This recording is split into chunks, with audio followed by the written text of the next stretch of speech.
memanjatkan kehadiran Allah Subhanahu wa Ta'ala atas berkat dan rahmatnya sehingga kita dapat berkumpul di tempat ini dalam acara pemaparan diseminasi budaya positif yang akan disampaikan oleh Bapak Imam Suhaji. Sebelumnya saya bacakan susunan acara sebagai berikut. Yang pertama pembukaan, yang kedua menyanyikan lagu Indonesia Raya, yang ketiga sambutan dari Bapak Kepala Sekolah SMK Negeri 1 Kabupaten, yaitu Bapak Dr. Andes Hendarto MM. Dilanjutkan acara yang keempat yaitu diseminasi budaya positif oleh CGP Bapak Imam Sudrajat SPD. Dilanjutkan dengan sesi tanya jawab dan doa.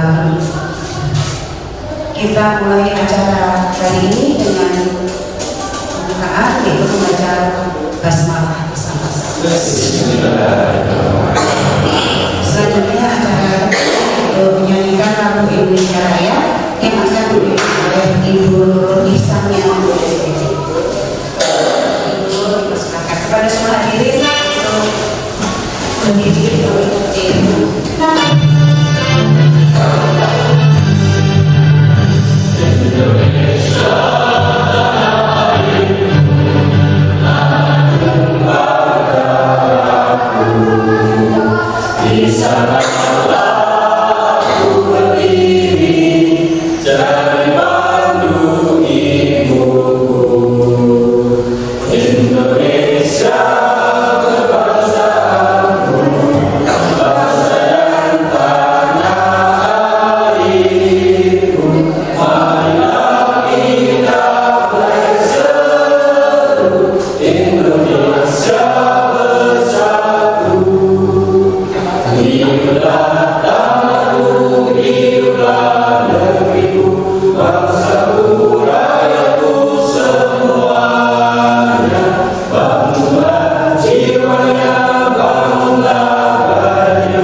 Assalamualaikum warahmatullahi wabarakatuh. Alhamdulillahirabbil alamin wassalatu wassalamu ala asyrofil anbiya'i wal mursalin wa ala alihi wa sahbihi ajmain amma ba'du. Yang saya hormati pendamping peserta calon guru pemberat, yang saya hormati calon guru pemberat, yang saya hormati Bapak dan Ibu,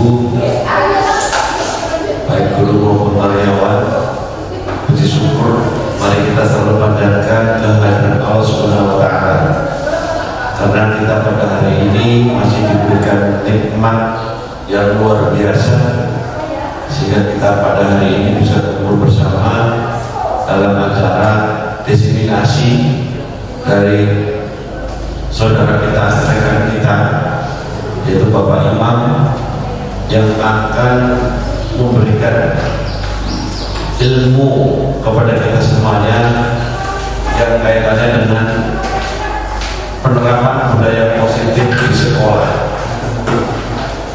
Bapak dan Ibu sekalian, sekolah kita merupakan sekolah SMK, sekolah menengah kejuruan mana budaya-budaya positif wajib betul-betul kita terapkan di sekolah kita, baik dari budaya kaitannya mungkin dengan etika maupun budaya-budaya yang kaitannya dengan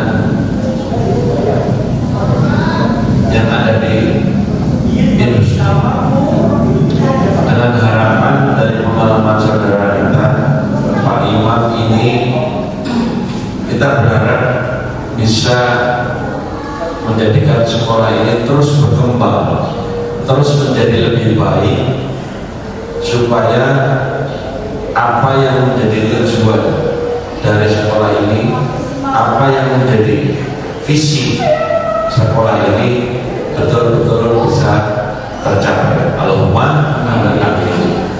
Bapak dan Ibu sekalian, perlu kami sampaikan, saya sebagai kepala sekolahnya,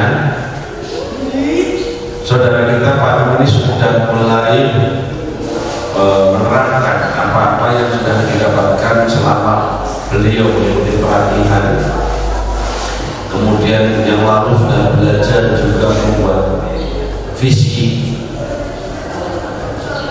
yang sekarang mungkin beliau sudah paham betul visi untuk sekolah kita harus seperti apa, dan ini sesuatu hal peningkatan yang luar biasa. Nah, kedepannya bagaimana dengan visi tersebut, beliau akan mencoba memberikan ilmunya dari apa yang sudah dialami selama mengikuti pelatihan kaitannya dengan budaya positif yang akan kita terapkan, bisa berupa tambahan, bisa berupa sesuatu hal yang baru, karena seperti sekolah ini juga sudah ada budaya-budaya positifnya, atau bisa juga perkembangan dengan budaya positif yang akan nanti disampaikan oleh saudara kita, yaitu Bapak Imam. Bapak dan Ibu sekalian, kita berharap apa yang nanti disampaikan betul-betul bisa dipahami oleh Bapak dan Ibu sekalian. Setelah itu, setelah dipahami, mestinya diterapkan di sekolah kita ini. Dan sebaiknya di dalam pelaksanaan diseminasi, kita berharap Bapak dan Ibu aktif untuk berdiskusi bersama beliaunya, sehingga hal-hal yang kira-kira selaras dengan sekolah ini betul-betul bisa terlaksana. Andaikan nanti ada hal-hal yang kurang selaras, ya dicoba untuk mencari solusi yang terbaik dan seperti apa. Jangan lupa kita punya visi. Visi itu adalah menjadi patokan kita di dalam melangkah. Visi yang sudah dibuat adalah visi yang sesuai dengan rapor pendidikan di SMA Nusantara Tahun, sehingga tinggal penerapannya, mulai dari budayanya, kemudian nanti dengan proses yang lainnya yang harus kita laksanakan. Dengan seperti itu, insya Allah sekolah kita akan menjadi lebih baik lagi, akan lebih maju lagi, dan bisa tercapai apa yang menjadi tujuan sekolah yang tercinta ini.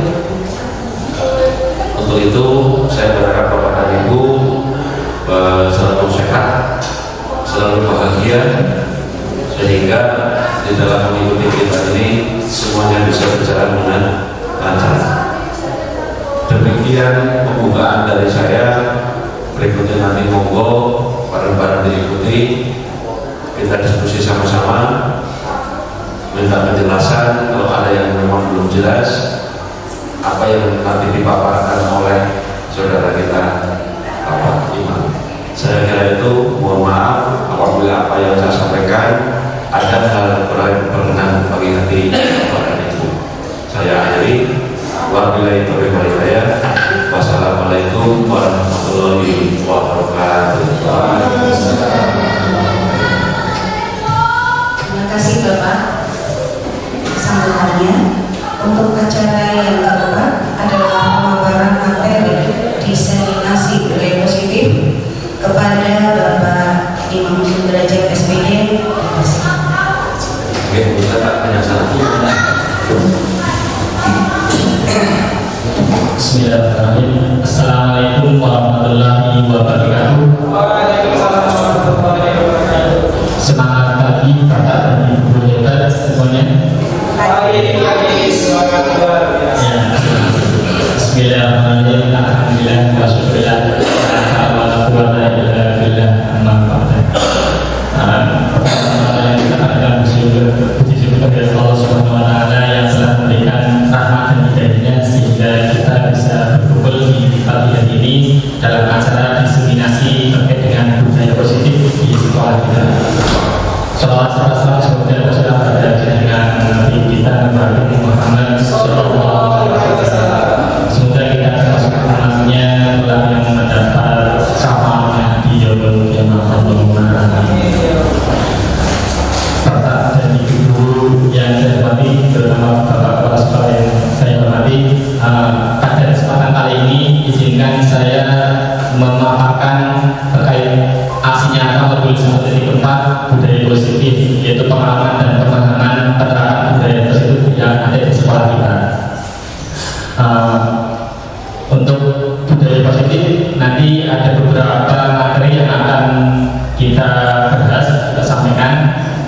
Yang pertama terkait dengan adanya perubahan paradigma belajar, kemudian disiplin positif dan nilai-nilai kebersihan universal, kemudian yang ketiga ada teori motivasi, hubungan dan penghargaan serta restitusi, keempat keyakinan kelas, kelima kebutuhan dasar manusia, keenam 5 positif kontrol, yang terakhir ada segitiga restitusi. Oke. Nah, untuk mengawali kegiatan pada pagi hari ini, kita mulai dengan role play ya Bapak Ibu. Jadi nanti Bapak dan Ibu saling berpasangan ya, dua-dua ya, berpasangan dari dua-dua. Monggo nanti betul mungkin dengan betul dengan berita saja ya. Satu, dua, tiga. Oke, berarti pas nih. Pas itu Pak Hen menurut atau Pak Hen tidak itu dapat motivasi dengan tadi. Oh iya, masih kan nonton. Nggak salah betul berarti ya, betul tak juga ya. Jangan. Ini nanti ada kotak fisiknya jadi ada yang semoga berikan di masih itu boleh memantau saja Bapak. Jadi di role kali ini itu ada dua, ada A dan B. Yang A itu ibaratkan Bapak atau Ibu itu menduga sesuatu yang paling berada di kehidupan Bapak Ibu. Bisa itu berupa harta atau mungkin ya tapi yang paling berada di bidang. Boleh tapi apapun itu ya yang paling berada di kehidupan Bapak Ibu semua. Kemudian yang B terus bertugas untuk mencoba membuka kepala. Nanti yang A menggenggam ya dengan kepala, yang B itu mencoba melepas atau mengambil sesuatu itu yang digenggam oleh rekan kemudiannya tadi itu. Yang B untuk caranya mengambilnya boleh dengan cara memaksa atau mungkin merayu atau mengiming-imingi juga boleh ya Bu, atau mungkin ya mungkin terserah Bapak Ibu, boleh dengan cara halus, boleh dengan cara kekerasan ya yang tujuan utamanya adalah mengambil sesuatu yang sudah dibilang oleh temannya yang rekan tadi. Bisa dibayar Bu? Ya, bisa saling berdebat. Ya, silakan komunikasi dengan yang A yang B terserah ya.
Ya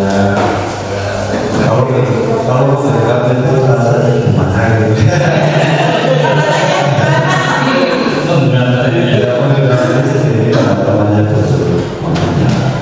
Oh, berarti tempatnya butuh gitu ya? Tempatnya butuh itu akhirnya ya dengan rayuannya Pak Taufik, akhirnya dilepas gitu namanya gitu. Iya. Kemudian yang tidak bisa terbuka mungkin tadi tangan ya, tangan kalau bisa disampaikan. Karena tadi sudah susah payah tapi nggak bisa terbuka. Karena isinya akan. Kenapa tidak bisa terbuka? Karena kainnya kurang kuat gitu. Rayuannya juga mungkin dengan pasangan alam ya, makanya dia bisa terjadi.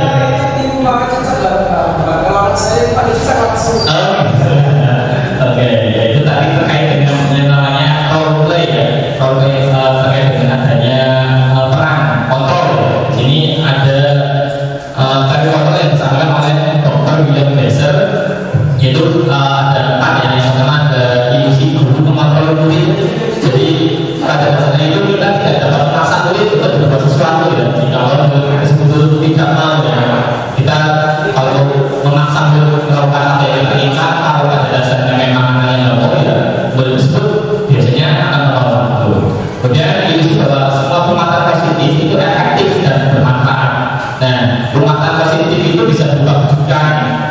Itu merupakan salah satu bentuk-bentuk kontrol ya. Dan yang ketiga ada ilusi bahwa kritik dan membuat orang merasa bersalah dapat menguatkan karakter. Ya kita bisa membuat rasa bersalah pada diri, tetapi dengan hal seperti itu ternyata akan menuju pada identitas negara. Mereka belajar untuk merasa buruk tentang diri mereka karena dia merasa sudah gagal. Yang terakhir ada ilusi bahwa orang dewasa itu memiliki hak untuk memaksa. Jadi banyak orang dewasa itu percaya bahwa mereka itu memiliki tanggung jawab untuk membuat murid-muridnya itu berbuat hal-hal tertentu seperti itu. Tergantung nanti pemaksaan itu dalam hal yang bagus atau yang buruk ya, seperti itu. Selanjutnya terkait dengan budaya positif. Budaya positif di sini adalah perwujudan dari nilai atau keyakinan yang universal yang dikembangkan di sekolah.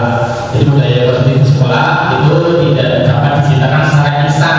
Pastinya dalam penerapannya itu perlu ada tuntutan dari kita, tuntunan dari guru atau mungkin kemampu misalkan kebijakan beberapa sekolah, kemudian yang lainnya warga sekolah yang terutama guru terutama itu untuk menjadi tuntunan dan tauladan sehingga nanti murid-murid kita akan mencontoh hal yang baik dari diri kita itu dan akan menimbulkan kesadaran diri dari siswa itu sendiri.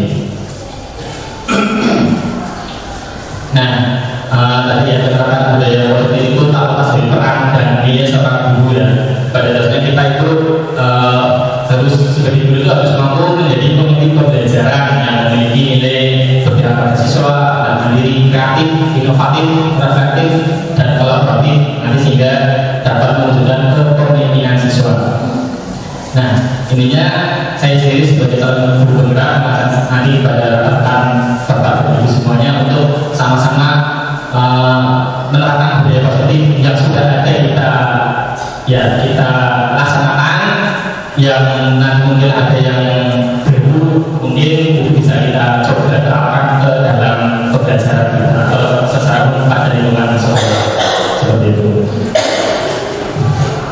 Nah, di sekolah kita sendiri kan di sekolah negeri 1 Kalimantan juga sudah menerapkan beberapa budaya positif yang ada. Contohnya ada upacara rutin ya, hari Senin atau mungkin dari besar ada apel pagi, kegiatan peningkatan iman dan takwa, kemudian ada budaya IKS, senyum, sapa, salam, budaya membuang sampah pada tempatnya, kemudian ada budaya kebiasaan makan bersama dengan membawa bekal. Bekalnya itu makanan sehat ya, jadi tidak jajan sembarangan. Kemudian sholat zuhur dan asar bersamaan, kemudian ada sholat Jumat dan Jumat berkah, itu semuanya budaya positif yang sudah ada. Setelah di sini saya ceritakan ada penerapan keyakinan kelas. Nah ini untuk penerapan keyakinan kelas ini saya sudah mencoba memulainya. Mungkin nanti dari Bapak Ibu bisa mencoba menerapkan di kelasnya masing-masing. Selanjutnya ini tadi untuk materi-materinya ada berupa paradigma belajar disiplin positif. Nanti kita bahas juga kebutuhan dasar manusia, ada motivasi perilaku, positif kontrol resolusi, identitas, dan terakhir ada sedikit restitusi. Nah, menuju ke yang pertama ada pembelajaran paradigma baru. Nah, di kurikulum hari ini kan yang diutamakan adalah nanti kita akan membentuk murid-murid kita agar sesuai dengan profil belajar Pancasila. Ada 6 dimensi, ada beriman, bertakwa kepada Tuhan Yang Maha Esa, dan berakhlak mulia, berkebinekaan global, bergotong royong, kreatif, mandiri, dan bernalar kritis. Nah, pada paradigma pembelajaran baru ini ada istilah yang namanya pembelajaran yang berdiferensiasi ya. Jadi setiap peserta didik atau siswa itu dapat belajar sesuai dengan kebutuhan dan tahap perkembangannya, dan setiap peserta didik itu juga memiliki karakter yang berbeda-beda, punya pemahaman awal yang berbeda. Nah, makanya perlu adanya pembelajaran berdiferensiasi. Bapak Ibu sudah pernah mendengar ya pembelajaran berdiferensiasi? Sudah ya? Ya. Pembelajaran berdiferensiasi itu akan memberikan keleluasaan pada siswa itu untuk meningkatkan potensi dirinya ya, sesuai dengan kesiapan belajar, dan sesuai minat, ada sesuai profil belajarnya siswa tersebut. Jadi setiap siswa itu kan ketika masuk sekolah kelas itu dari rumah itu masing-masing ada yang belum siap belajar, ada yang memang dari rumah itu setelah subuh sudah membaca materi terlebih dahulu. Nah, sampai di sekolah banyak karakter yang sudah ada di bawah dari rumah, termasuk minatnya juga berbeda-beda. Nah, di pembelajaran berdiferensi ini yang termasuk karakter pembelajaran itu kita diharapkan bisa mengakomodir perbedaan tadi ya. Jadi dalam membuat materi atau apa kita harus menyesuaikan dengan itu, adanya perbedaan tadi. Itu yang dinamakan dengan konsep diferensiasi. Selanjutnya, nah terkait dengan disiplin positif. Ya, jadi dalam budaya kita, kalau kita mendengar kata disiplin itu seolah-olah itu kita menghubungkannya dengan hal yang tidak nyaman. Terus disiplin berarti nanti seolah-olah itu lakukan sesuatu untuk mendapatkan aturan, dan yang laksanakan itu merasa tidak nyaman. Itu dalam budaya kita ya. Nah, sebagai pendidik itu juga kita adalah untuk menciptakan anak-anak yang memiliki disiplin diri ya, sehingga mereka bisa berperilaku dengan mengacu pada nilai-nilai kebajikan universal, dan nanti akan memiliki motivasi intrinsik. Motivasi intrinsik ini adalah motivasi yang berasal dari dalam dirinya sendiri ya, tanpa ada dari luar, bukan ekstrinsik seperti itu. Dan disiplin positif ini merupakan salah satu cara untuk menerapkan disiplin yang bertujuan untuk menumbuhkan kesadaran. Nah, di sini kata kuncinya adalah kesadaran, serta memberdayakan anak untuk melakukan sesuatu tanpa adanya sokongan, ancaman, ataupun hukuman seperti itu. Itu disiplin positif. Nah, jadi di sini ada kebajikan universal ya. Jadi nilai-nilai kebajikan itu adalah sifat-sifat positif manusia yang merupakan tujuan mulia yang ingin dicapai setiap individu. Jadi baik bahasa yang berbeda-beda, suku bangsa yang berbeda, agama yang berbeda, itu biasanya memiliki nilai-nilai kebajikan yang sama ya. Contohnya ada kejujuran, itu pasti seluruh agama merasakannya. Kemudian mungkin kedisiplinan itu pasti seluruh suku bangsa, atau mungkin yang negara-negara lain pasti mengutamakan yang namanya tadi salah satu nilai kebajikan universal disiplin. Dan sebenarnya di profil belajar Pancasila itu juga termasuk terdapat ini kebajikan yang universal yang memang dari pemerintah merencanakan itu dan bisa dicapai oleh sesuatu nanti setelah lulus gitu. Tadi sudah disampaikan ada 6 dimensi profil belajar Pancasila yang beriman, bertakwa, mandiri, bernalar kritis, berkebinekaan global, bergotong royong, dan kreatif. Itu tadi. Oke, selanjutnya, nah sebelum kita membahas terkait adanya mungkin kasus-kasus terhadap anak, anaknya sebagai guru kan pastinya sering berhadapan dengan anak, sering ya pastinya ada masalah dengan anak ya. Nah, sebelum kita membahas itu, kita harus mengetahui dulu adanya kebutuhan dasar manusia ya. Kebutuhan dasar manusia itu ini menurut psikolog ya, yang saya baca di itu RMS di materi itu ada 6. Yang pertama ada kebutuhan untuk bertahan hidup atau disebut kebutuhan fisiologis, meliputi ada kebutuhan makan, sandang, papan, pangan. Nah, itu masuk kebutuhan untuk bertahan hidup. Kemudian ada kebutuhan akan kasih sayang dan rasa diterima, itu yang kedua. Yang ketiga ada kebutuhan penguasaan. Penguasaan berarti dalam diri manusia itu kadang pengen merasa kalau bisa berkuasa kan merasa ini ya, merasa hebat sebetulnya terkait dengan penguasaan tadi.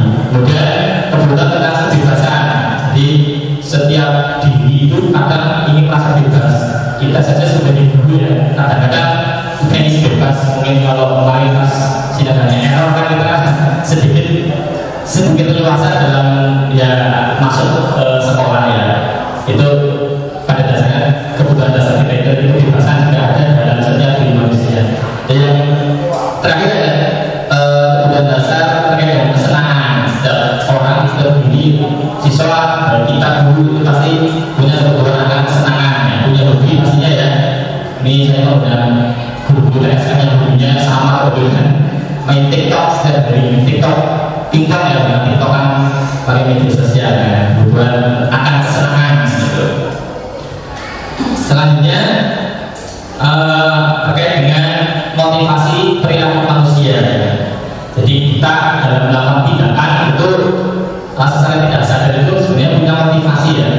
Ada dorongan yang timbul dari dalam diri kita dengan tujuannya apa, itu terkait dengan motivasi. Nah, di motivasi ini, motivasi tentang perilaku manusia itu ada 3 macam. Yang pertama ini manusia itu melakukan sesuatu tindakan itu untuk menghindari ketidaknyamanan ya, atau bebas dari hukuman.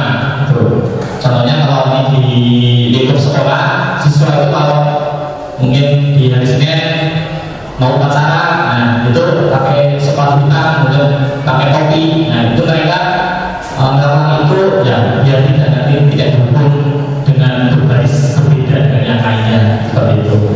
Nah di sini karena takut akan hukum itu motivasi yang ada pada diri tersebut itu masih ada motivasi ekstrinsik atau motivasi dari luar. Dengan adanya hukuman tadi, kalau tanpa hukuman mungkin akan lebih bebas. Itu motivasi ekstrinsik. Kemudian motivasi perilaku manusia yang kedua yaitu mendapat imbalan atau penghargaan dari orang lain. Nah ada beberapa mungkin kita sendiri kalau melakukan sesuatu kata saya berangkat tepat waktu terus biar nanti dipuji sama orang sekolah mungkin, atau mungkin biar ya dapat hadiah guru teladan mungkin seperti itu ya. Itu motivasi yang kedua ya. Kalau mungkin di siswa ya mungkin melakukan sesuatu dengan tiket, kasih tiket kelas kebersihan itu biar nanti dipuji sama wali kelas seperti itu, bisa dekat dengan wali kelas. Nah itu motivasi yang kedua, dan itu juga masih motivasi ekstrinsik, masih dari luar ya. Kalau tanpa adanya imbalan atau penghargaan ya mungkin orang tersebut tidak akan melakukan tindakan tersebut seperti itu. Kemudian yang ketiga ada motivasi perilaku manusia itu menghargai nilai-nilai kebajikan diri sendiri. Nah ini untuk yang ketiga ini disiplin dirinya itu sudah sadar ya.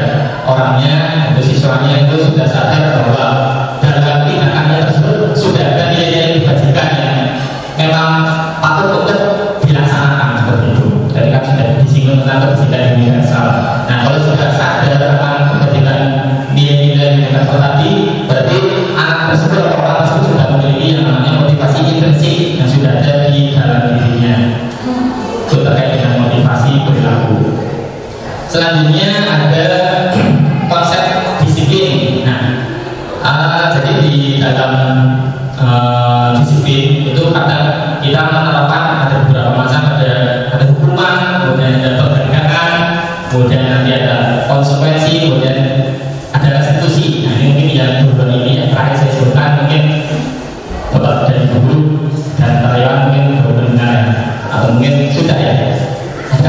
diskusi dan konsekuensi. Nah, yang sering kita mungkin lakukan ya, itu ada hukuman dan penghargaan. Nah, sebenarnya ini hukuman dan penghargaan ini, walaupun hukuman itu serasa itu negatif ya, kemudian penghargaan itu juga serasa positif. Kalau kita dapat penghargaan serasa positif, tetapi sebenarnya itu adalah menuju ke identitas gagal. Nah, ini menurut konsepnya ini dari tergeser tadi. Jadi kalau hukuman itu akan membuat merasa tidak nyaman ya, menyakitkan, kemudian jadi merasa takut, kemudian merasa dipaksa ya, terus menimbulkan kesalahan, jadi rendah diri, itu akibat adanya hukuman. Kemudian kalau penghargaan itu, kalau misalkan kita terdapat di kelas penghargaan itu biasanya dalam kelas hanya beberapa, nanti akan menimbulkan adanya sikap iri ya, kemudian mematikan kreativitas. Kalau nanti tidak ada penghargaan, nanti siswa-siswanya tidak akan tampil maksimal, tidak akan kreatif ya, seperti itu. Kemudian dalam sistem ranking merasa suka untuk menghargai dirinya sendiri. Jadi kadang ada siswa yang memang sudah punya nilai kebajikan, itu sudah ada potensi intrinsik, tetapi dari kita sebagai guru malah dikasih penghargaan, itu sebenarnya merusak proses tadi ya. Siswa yang sudah merasa sadar akan nilai kebajikan, malah nanti dikasih penghargaan, bisa malah kalau terus-terusan, kalau melaksanakan nanti tidak ada penghargaan. Tetapi kalau siswa itu sendiri sudah punya motivasi intrinsik, itu berarti sudah menuju ke identitas yang berhasil. Nah, ini yang identitas sukses atau berhasil. Ini konsep di sini ada konsekuensi. Nah, di konsekuensi ini ada kekuatannya itu jangka pendek. Konsekuensi kekuatan jangka pendek, perlu monitoring berkelanjutan, kemudian ada stimulus nanti rasanya seperti apa, kemudian menghormati peraturan, dan nanti di dalam konsekuensi penerapannya itu kita sebagai guru, karena selalu monitoring itu kita akan kehilangan waktu ya, kehilangan waktu untuk mengurangi kesalahan, juga bagi siswa sendiri akan seperti itu. Yang terakhir tentang sukses itu ada restitusi. Dengan adanya restitusi itu akan bertanggung jawab untuk perilakunya, kemudian fokus pada pemecahan jangka panjang. Dalam kasus nanti akan memecahkan dengan kesadaran dirinya sendiri, nanti akan bisa untuk bekal kehidupannya kelak setelah dewasa, jadi bisa memecahkan masalahnya sendiri. Kemudian dengan restitusi itu bisa menghormati dirinya dan orang lain. Kemudian dari properti itu dirinya mengembangkan diri, jadi situ bisa mengendalikan dirinya sendiri. Dan kemudian akan semangat dalam ketika melakukan kesalahan, akan berbagi sesuatu untuk restitusi. Nah, kita lanjut ya, kicur, mari kita coba. Nah, nanti di sini ada beberapa tindakan dulu. Bapak Ibu bisa jawab ya, apakah termasuk hukuman atau konsekuensi. Yang pertama tercatat 100 kali di dalam buku dengan kalimat saya tidak akan terlambat lagi karena ada siswa yang terlambat. Nah, menurut Bapak Ibu ini hukuman atau konsekuensi? Hukuman ya, apakah benar? Ya, betul ya, hukuman. Kemudian yang kedua, lari mengelilingi lapangan basket 2 kali karena terlambat berdiri di sekolah. Oh ya, betul. Tidak ada yang salah dengan Pak Zuma ya. Ini belum ada yang konsekuensi ini ya. Coba, ini yang ketiga, lari keliling lapangan karena terlambat masuk kelas berangkat sekolah.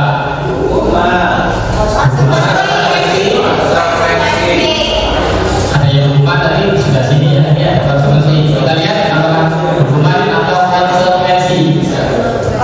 Ya, konsekuensi. Karena di sini kaitannya dengan mata pelajaran kehidupan ya. Ya, sesuai dengan mata pelajaran kehidupan. Selanjutnya, kembalikan kertas tugas teman yang telah dicoret-coret. Hukuman atau konsekuensi? Konsekuensi. Oke, coba. Ya, boleh paham semua. Terakhir, Mas Eda. Push up 15 kali karena terlambat masuk setelah jam istirahat. Hukuman?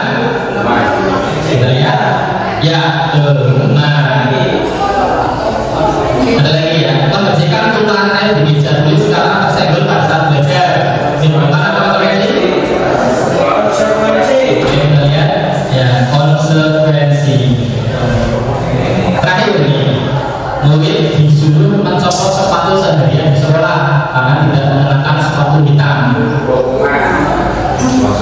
Coba gitu ya.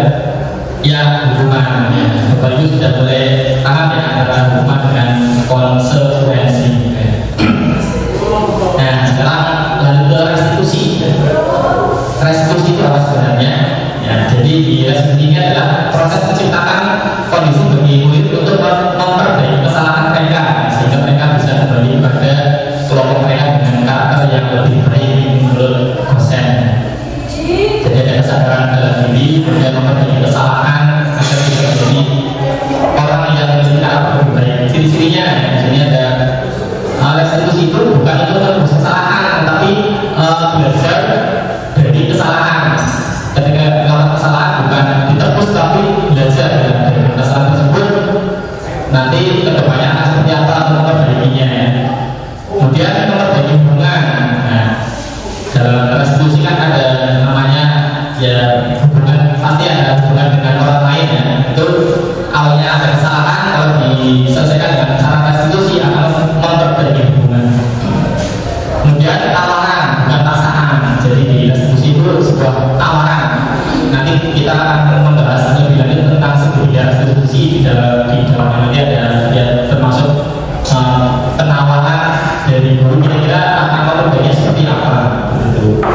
Kemudian penuntut untuk melihat juga dalam diri itu dalam restitusi dirinya sendiri dilihat ini saya seperti ini, apakah ada yang salah dari diri saya, kesalahannya seperti apa, itu restitusi. Mencari kebutuhan dasar yang mendasari tindakan. Nah, tadi sudah disinggung tentang kebutuhan dasar yang kebutuhan dasar manusia perlu dipenuhi. Kadang-kadang murid atau siswa itu melakukan kesalahan itu karena ada salah satu kebutuhan dasar yang tidak terpenuhi ya. Kemudian fokus pada karakter bukan tindakan. Karakter yang terbentuk seperti apa ya. Karena ini untuk restitusi itu jangkanya jangka panjang bukan jangka pendek. Dan fokus pada solusi. Solusinya seperti apa? Restitusi sendiri adalah cara yang paling baik dan akan mengembalikan murid yang berbuat salah pada kelompoknya. Nah, itu ciri-ciri dari restitusi.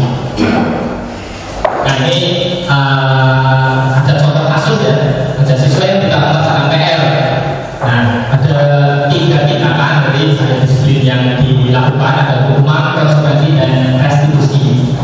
Ya, untuk hukuman, kalau hukumannya itu guru itu langsung menghukum siswa ya, mungkin dengan berdiri di depan kelas sambil mengangkat satu kaki atau mungkin dengan memegang telinga dan sebagainya. Itu hukuman. Gurunya jadi marah kalau siswa dimarahi, pasti gurunya akan takut ya. Itu hukuman. Kalau konsekuensi itu biasanya diawali dengan antara siswa dengan guru itu sudah ada kesepakatan ya. Kalau melakukan seperti ini, nanti konsekuensinya seperti ini.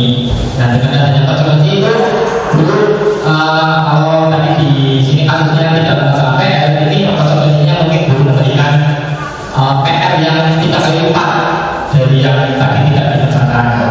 Nah, walaupun di konsekuensi itu tegas dan siswa menghormati peraturan, tetapi ini jangkanya masih jangka pendek, jangka panjang. Siswa itu masih belum sadar betul terkait dengan kesalahannya dan belum bisa memperbaikinya. Nah, tapi dengan adanya yang terakhir ini, dengan restitusi, itu guru nanti akan menanyakan dulu terhadap siswa keyakinan kelas atau mungkin keyakinan dirinya tadi terkait dengan yang salahnya itu, keyakinan yang dilanggar itu apa saja itu. Dan guru tersebut juga membantu untuk menyelesaikan permasalahan, tetapi tidak dengan cara memberikan solusi langsung ya. Tapi terbuka, akhirnya guru dan siswa saling diskusi kira-kira dari dulu memancing ya, menuntut siswanya untuk menemukan solusi dari tadi ya. Misalnya tadi tidak dapat mengerjakan PR, tanya dulu sama gurunya alasannya kenapa. Nah, kalau tidak mengerjakan PR itu keyakinan kamu bagus apa enggak, nah, terus caranya seperti apa kita akan memperbaikinya. Nah, itu restitusi seperti itu. Ini contoh perbedaannya. Oke, makanya masih lumayan. Sebelum lanjut materi, Bapak Ibu semangat ya. Sebelum lanjut, lihat dulu ya, biar tetap semangat. Ini jam 10:30 lebih ya. Lihatnya SMK saja ya, seperti biasa. Karena kita kan biar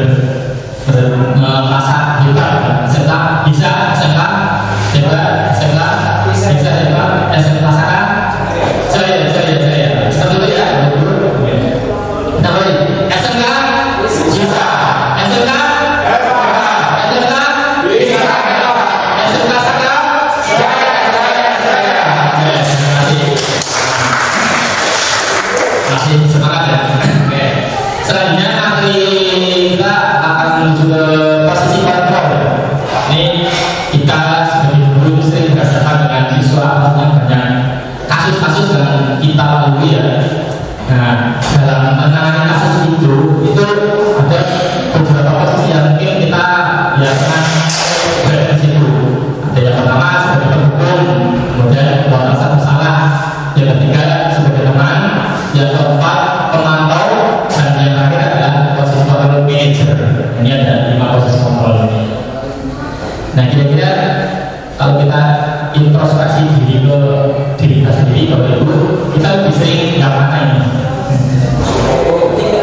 Ketiga ya, tenang, berarti friendly Pak, tapi dengan anak-anaknya cukup tetap dunia.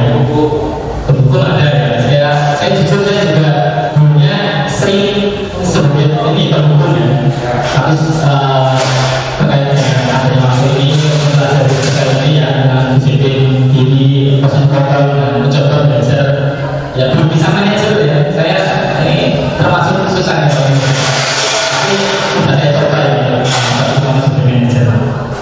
Kalau pendukung ini ya nanti kita kupas saja. Biasanya kalau ibu sedikit tenang nih, banyak anak-anak yang curhat ke wali kelasnya. Nah ini contoh penerapan posisi kontrol konstitusi, hasilnya adalah siswa itu tidak memakai atribut lengkap satu acara berbeda. Nah kalau posisinya sebagai pendukung itu termasuk dengan suara keras, lantang, berpaduan sekolah, ini juga bisa ya. Atau yang tidak ini ambil langsung tarik, digeser, dipindah dari sana ke tulisan itu pendukung langsung. Kalau sebagai pembatasan besar itu ya sedikit nadanya tidak keras. Berapa kali sekak dulu beritahu kamu kecewa sama kamu gitu. Jadi membuat seolah-olah ya siswanya merasa salah gitu. Kalau siswanya salah mungkin pengennya dari dulu akan terjadi itu untuk posisi sebagai pembatasan besar. Kalau tenang itu adalah tertib buat kamu berada ya. Baik kalau ini kalau kamu nggak tertib nggak apa-apa seperti itu. Jadi seolah ada sedikit perbedaan nggak masalah, tapi besok tertib ya. Itu termasuk posisi kontrol sebagai teman. Ada kata-kata buat kamu berada ya seperti itu, atau mungkin biar orang kamu berada seperti itu. Kemudian yang keempat pemantau. Nah kalau pemantau ini kayaknya dengan konsekuensi ya, karena setiap biasanya kalau sekolah itu juga ada tabungan dan konsekuensinya masing-masing. Nah di posisi pemantau ini, nah ini contohnya ya, kamu sudah melanggar apa peraturan dan konsekuensinya gitu. Ini dan bisa sendiri menjawab ya Pak saya salah, saya tidak pakai ini Pak kopi, saya harus berdiri di depan dan mungkin berada membuat tulisan dulu gitu. Atau mungkin nanti setelah upacara saya akan hormat bendera selama 1 jam gitu, kalau sudah ada konsekuensi antara guru dengan muridnya. Itu kalau posisi pemantau. Nah kalau posisi manajer itu dari gurunya itu akan memancing ya, kira-kira apa kamu harus akan apa gitu. Nah kalau sudah dari siswa jawab ya Pak tahu Pak. Nah kira-kira cara mengerjakannya bagaimana? Contohnya kalau tadi kasusnya atribut yang nggak lengkap, mungkin sepatunya basah, itu dari guru mungkin menanya alasnya dulu ya. Terus setelah tahu mungkin karena lupa nyuci atau bagaimana, nanti dari guru menuntut siswa kira-kira untuk memperbaiki kesalahannya bagaimana. Siswa misalnya nanti mungkin dengan menjawab ya Pak besok saya kalau nyucinya harus rutin, nggak lupa. Mungkin dari sapunya langsung dengan malah tunjukkan main-main, nyuci dulu baru bekerja main-main, itu baik kelupaan. Itu mungkin contoh kasusnya ya dalam penerapan posisi kontrol. Oke, pasti ada ya, ada beberapa. Selanjutnya ada keyakinan kelas. Nah, keyakinan kelas ini adalah sepakat nilai dan prinsip yang disepakati bersama ya antara guru dan siswa untuk menciptakan lingkungan belajar yang positif dan kondusif. Untuk keyakinan kelas itu berupa perintah-perintah universal yang dibuat dalam bentuk kalimat positif. Nah, mungkin Bapak Ibu juga boleh melakukan pelaksanaan kelas atau mengikuti kelas masing-masing, terutama wali kelas ya. Biasanya ketika awal tahun ajaran masuk pertama kali ke kelas ada perwalian, pastinya sudah membentuk selain ada struktur organisasi, biasanya juga ada peraturan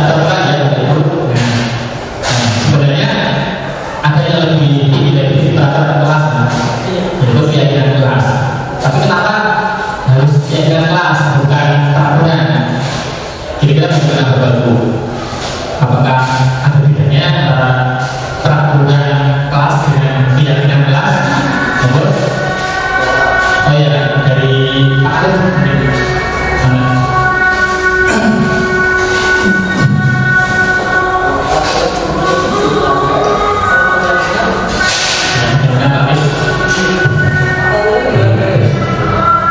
Menurut saya, kenapa harus keyakinan kelas bukannya satu kelas? Karena kalau keyakinan itu kan seperti yang disampaikan barusan, itu disepakati bersama oleh guru dan siswa. Tetapi kalau yang namanya peraturan itu biasanya dibuat oleh satu pihak dan harus dilaksanakan oleh pihak lain. Jadi kalau keyakinan itu berasal dari diri sendiri, kalau peraturan itu berasal dari orang lain, atau sering disebut motivasinya itu dari dalam untuk keyakinan. Tapi kalau untuk peraturan itu motivasinya dari luar, maka itu bukan dari keyakinan dia sendiri. Seperti itu, Bapak. Oh iya, terima kasih juga sekali pertanyaan sudah mengenali dan sudah paham bahwa kita disampaikan bahwa yakin itu berasal dari diri kita sendiri ya. Walaupun tadinya ada kesepakatan antara guru dan murid, kalau mungkin salah satu tidak menyepakati, ya pastinya tidak akan masuk ke dalam keyakinan dirinya. Jadi kalau sudah disepakati dua antara guru dan murid itu akan menjadi keyakinan yang akan disepakati bersama. Kalau peraturan lebih memaksa sifatnya ya, dan salah satu pihak adalah peraturan. Nah, ini contoh ada pertanyaan, mengapa kita memiliki peraturan harus menggunakan helm bila mengendarai kendaraan roda dua? Kira-kira kenapa?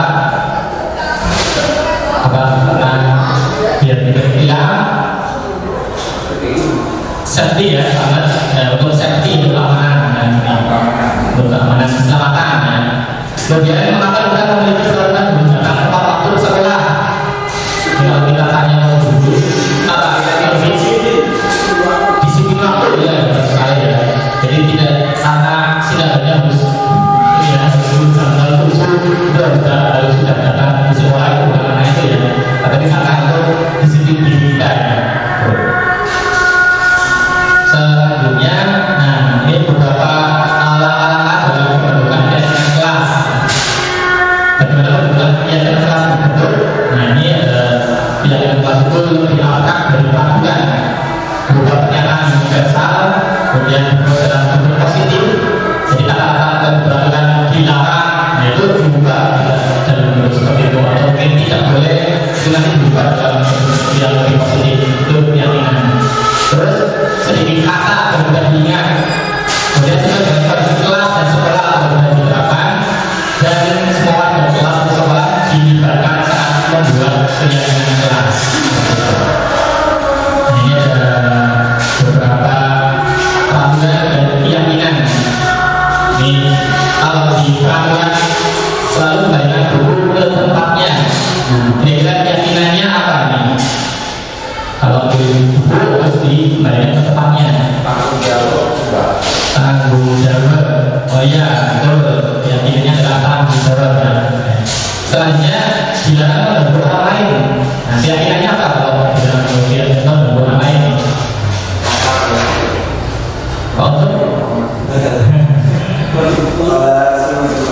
Toleransi dari menghargai ya, sama saya toleransi. Ya, menghormati ya, menghormati orang lain. Kalau itu sudah masuk di dalamnya. Dilarang melakukan kekerasan. Dan tidak apa keyakinannya?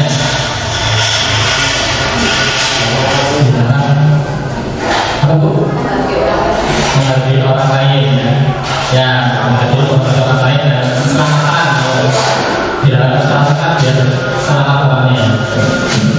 Kemudian sekolah masjid sebelum pelajaran dimulai, keyakinannya disiplin. Ya, komitmen disiplin menghormati orang lain juga. Harus sudah siap-siap dulu sebelum pelajaran. Tidak tahu menggunakan narkoba. Kesehatan ya. Konsumsi narkoba pasti sakit jadinya ya. Berbahaya bagi kesehatan.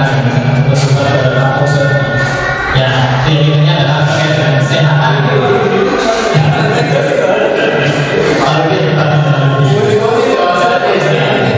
Gunakan masker. Keyakinannya apa nih? Ya pasti kesehatan, keselamatan. Jangan berlari di kelas atau koridor. Ya, keselamatan, keamanan. Contoh-contoh kalau dari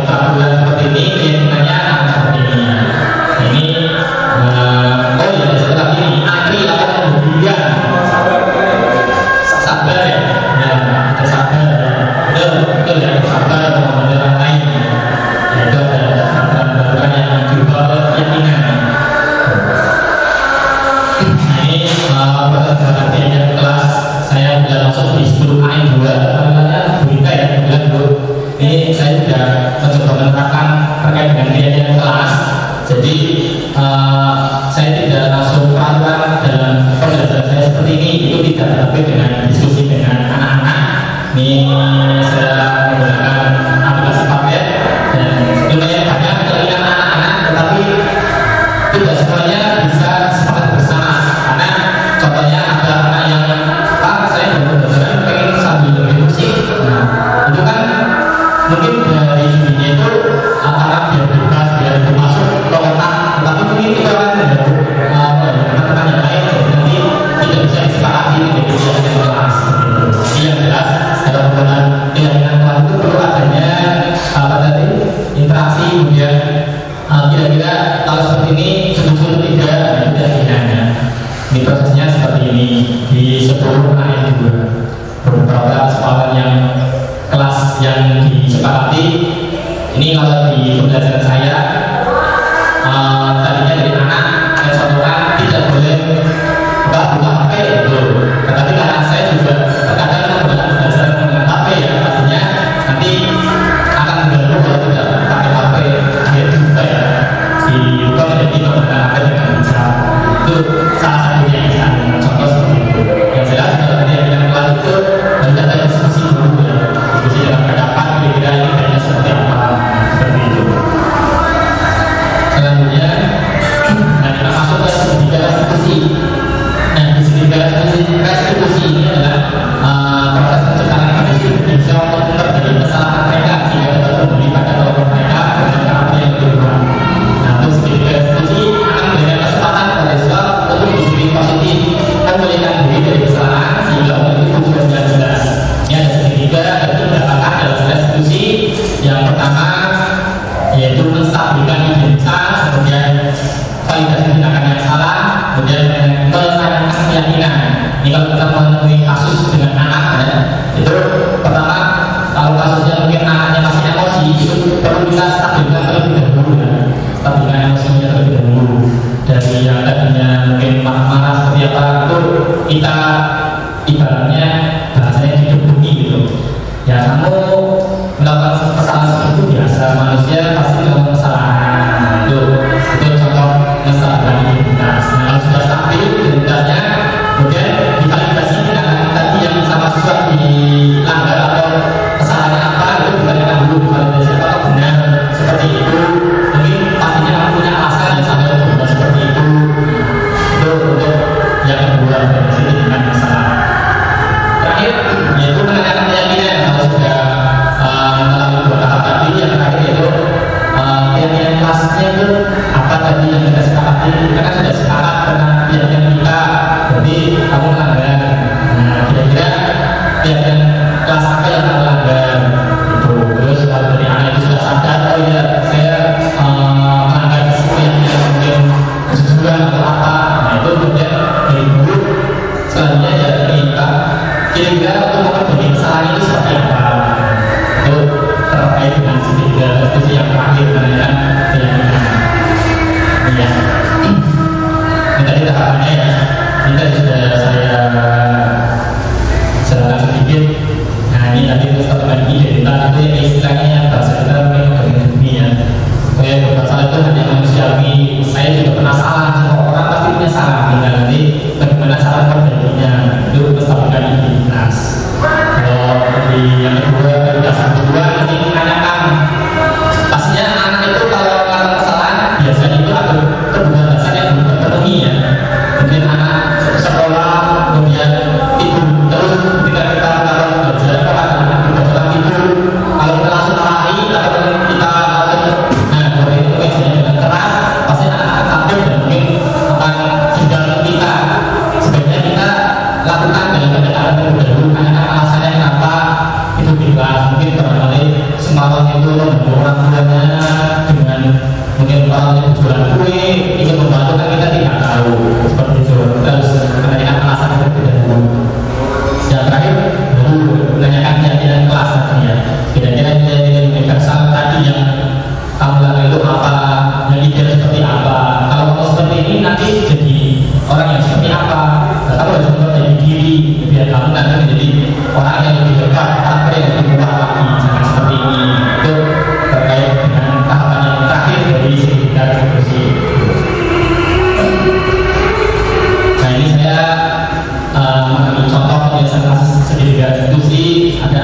sebelum tanggal 5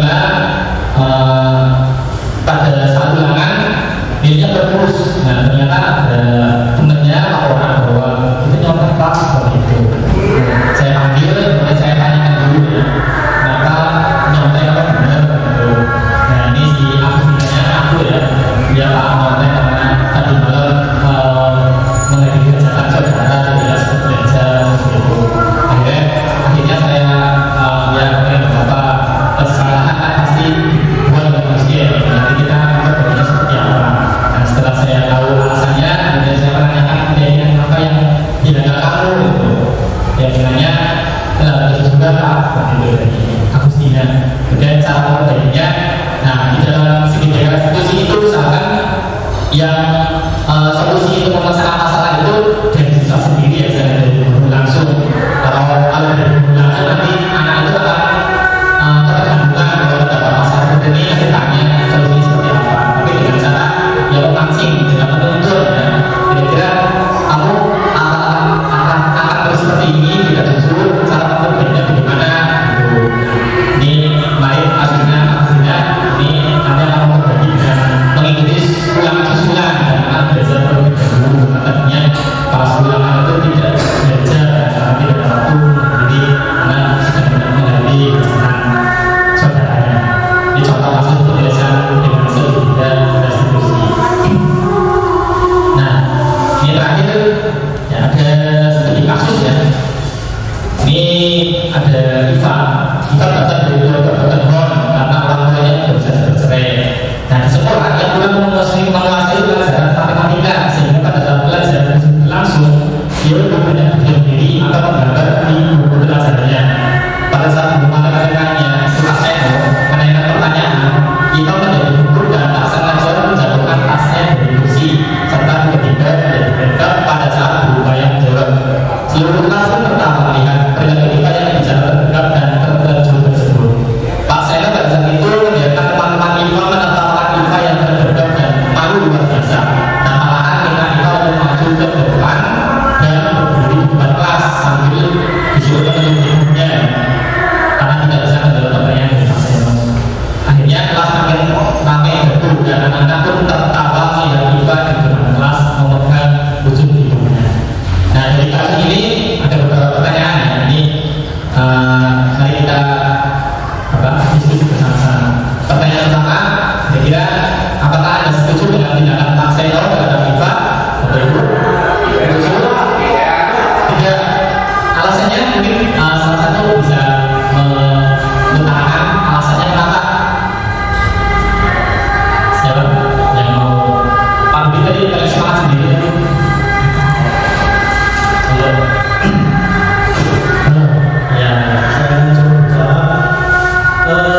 Tindakan pasien itu saya tidak setuju ya, karena yang pertama dia akan mempermalukan kita ya, ibunya dan mungkin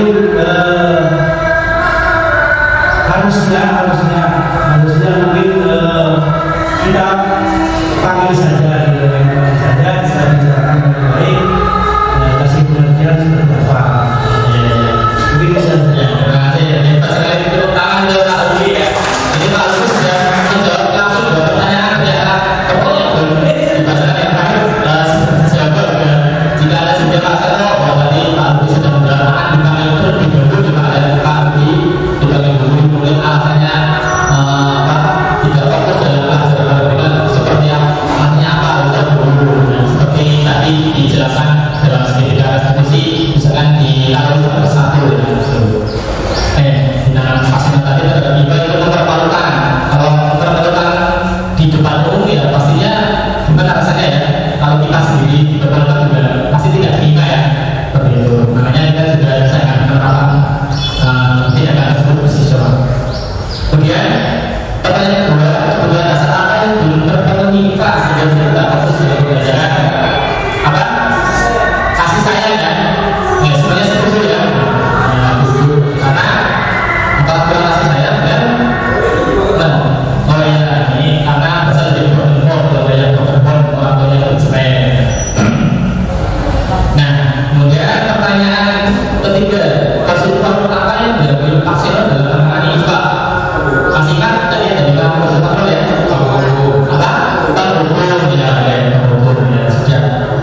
seharusnya seperti apa itu sudah dijawab sama Pak Budi ya karena di depan umum seperti itu kan begitu mempermalukan kita harus ada waktu tersendiri mungkin setelah istirahat bisa kita rekami atau bagaimana atau mungkin kolaborasi dengan wali kelas atau guru BK ya nanti bisa tertangani masalahnya ya karena kalau kita di dalam kelas pasti sering menemui anak-anak yang mungkin tidur kemudian ada mungkin main HP sendiri nah itu sebenarnya mungkin ada keterbatasan yang belum terpenuhi nah kita harus kulik dulu sebenarnya ini apa-apa kalau kita sudah paham kedepannya yang kurang itu apa kemudian menyatakan anak untuk memperbaiki kesalahan melewati tahapan dan segi dari institusi itu insya Allah nanti akan menginstruksi anak untuk memperbaiki kesalahan jadi berikutnya lebih baik lagi dan tidak akan memperbaiki kesalahannya mungkin seperti itu ya sudah selesai ya terima kasih atas kehadiran Bapak dan Ibu saya kembalikan waktunya ke Bu Rita terima kasih. Terima kasih Pak Imam pemaparannya tentang diseminasi budaya positif. Untuk acara yang lainnya yaitu sesi tanya jawab karena Pak sudah menunjukkan ini sekali saja ya Pak. Ya, buat pertanyaan siapa yang mau menanyakan untuk langsung menjawab. Buat pertanyaan untuk langsung menjawab langsung ya Pak. Siapa yang mau menanyakan? Siapa yang mau bertanya?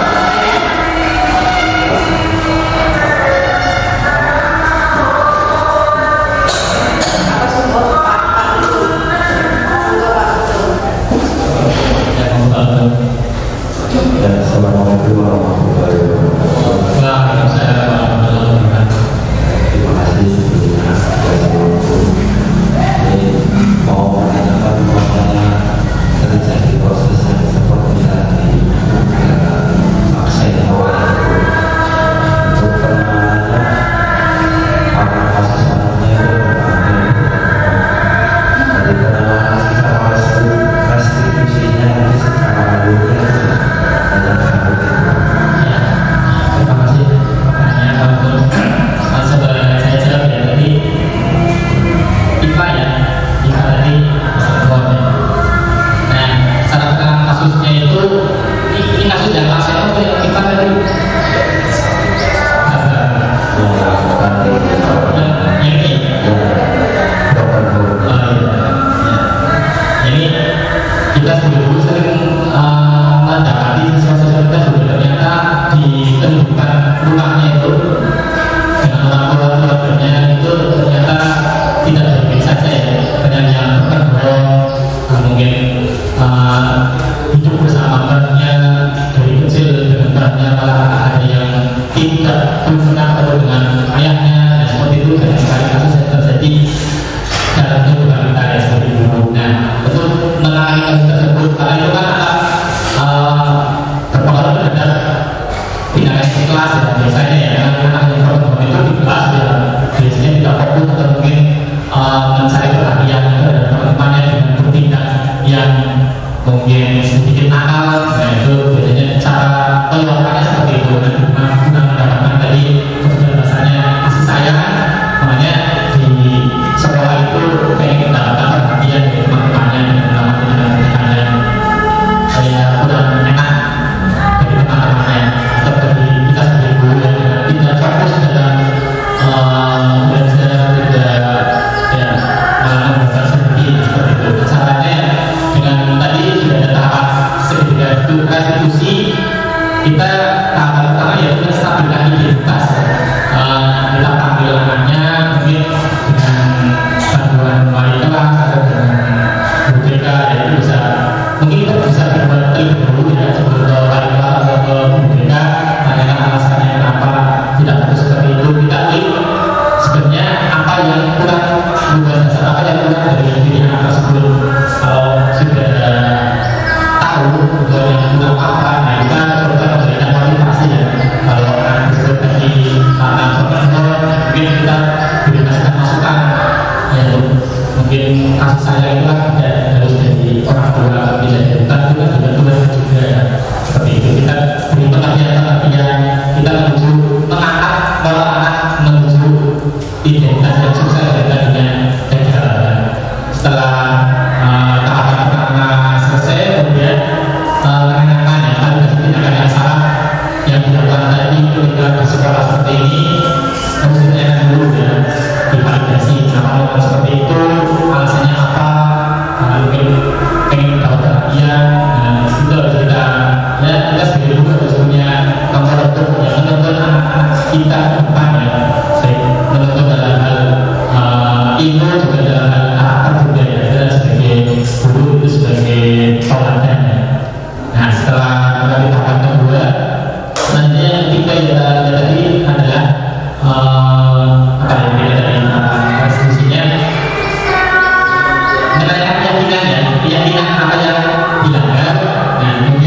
guru atau tidak bisa menangani sendiri, mungkin dengan kolaborasi sama BK sama wali kelas bisa kita lakukan ya untuk tentunya memberikan konseling kalau kita tidak bisa ya mungkin bisa kolaborasi dengan guru BK ya, seperti itu.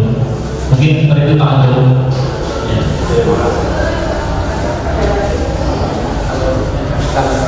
Iya baik. Terakhir mungkin sebagai penutup lebih mendalami lagi apa yang disampaikan Pak Umar tadi. Nah, ketika ingin membuat keputusan yang ideal, kita akan menggunakan tiga institusi. Dan misalnya ada salah satu nama saja yang teramati, baik efeknya yang seperti apa. Terima kasih. Ya, dalam tahapan restitusi itu misalkan ada satu yang terlewati ya dengan di tahapan pertama kita bukannya menstabilkan identitas kok malah langsung apa seperti itu. Nah, itu siswa itu masih dalam kondisi identitas gagal ya. Perasaannya mungkin masih ulang-ulang atau mungkin emosinya masih ulang-ulang seperti itu ya. Mungkin rasa kecewanya, rasa apapun itu yang mungkin dalam dirinya itu masih ada. Kalau langsung ke tahap berikutnya, kenapa seperti itu mungkin siswa apa ya merasa masih oh ini guru ini masih menganggap musuh